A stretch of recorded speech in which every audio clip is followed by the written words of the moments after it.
I'm not going to say my name because you know who I am by now. So the boys tell me. And here I am with my 2 new best friends. Frenzies. Friends. Forever.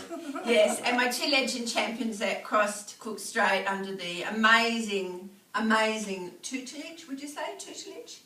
It's a good word.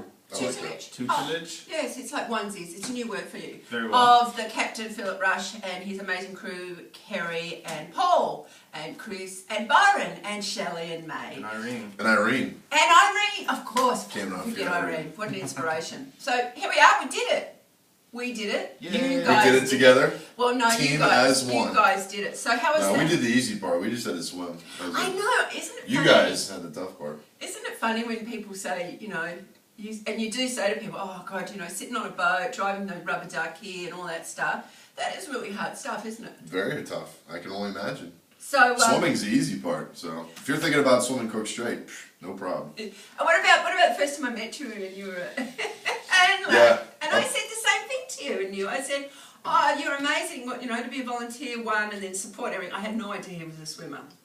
No idea. Didn't recognise him with his clothes on, it's okay.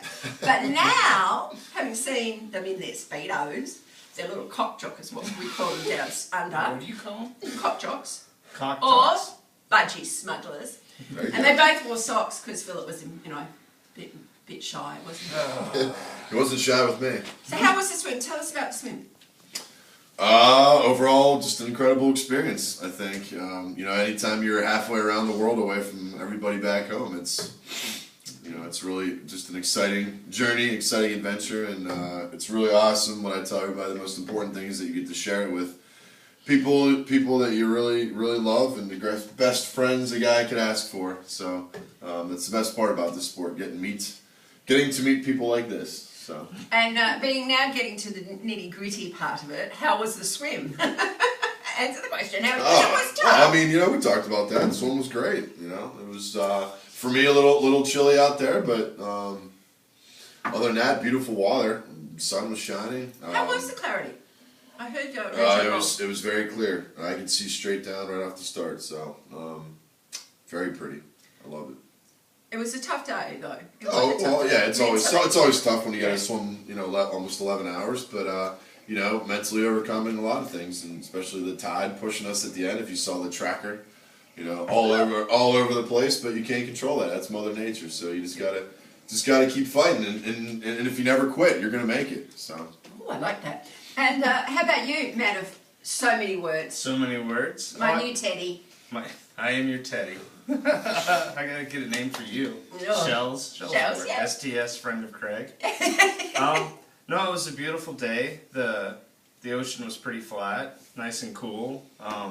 But He took a bath. I did take a bath. The visibility did drop at the end, but it was clear. No wildlife except for an albatross that kept biting me bum. Yeah, that was because funny. of my suit. Yeah. It's very shiny. Yeah.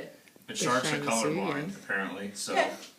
it was fine. So, wear your shiny suits. And what about? Well, we did see a seal. Those that were on top of the water, out of the there was a seal sunning itself. And wait a minute, you wore a swim cap for a little while, and then it got too hot in the 16 degrees Celsius water, too hot at 62 degrees Fahrenheit. He took his cap off because he was sweating. I wore it for 30 minutes.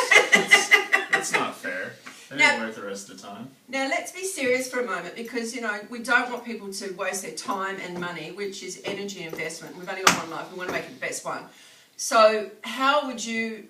Anybody that wants to swim Cook Strait, what would you say to them right now, in all seriousness, about what would be the one thing that you've learned from doing the swim that you say, hey, if I had to come back, I'd make sure X, Y, Z. Even though you succeeded, but if you were coaching someone across. I would say it's not I guess it's popular, but not as swum. I don't know what that is. Yeah. More people don't tread down here, but it's the same swim as an English Channel or Catalina Channel.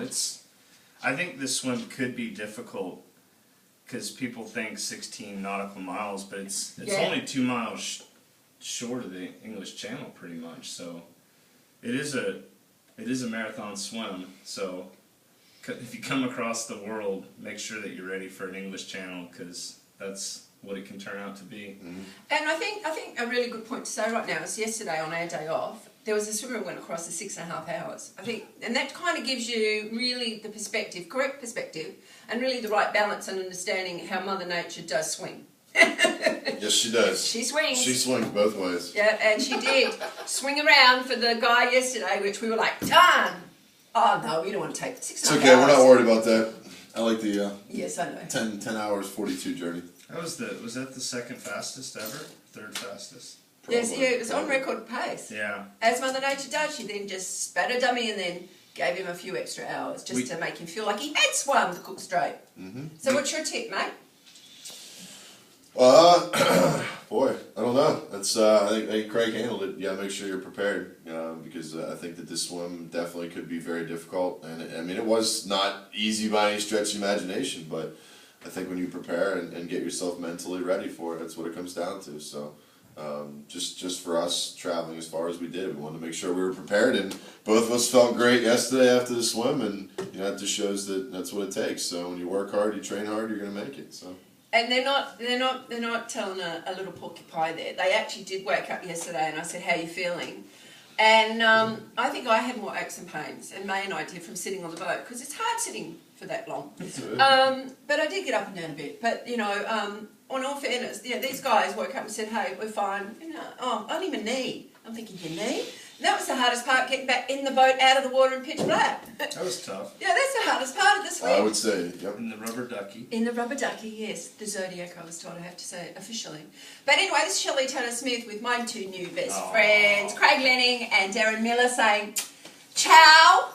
I'm going back over the ditch if they let me get on the plane today. But Olé. Olé. And it's been amazing, amazing, amazing. And thank you for inviting me both. And thank you for inviting me and letting me into your lives. Yay. Thanks for coming. And for Miss May behind the video, I love you too, darling. Aw, thanks, you. Shelley. Ciao. Bye bye.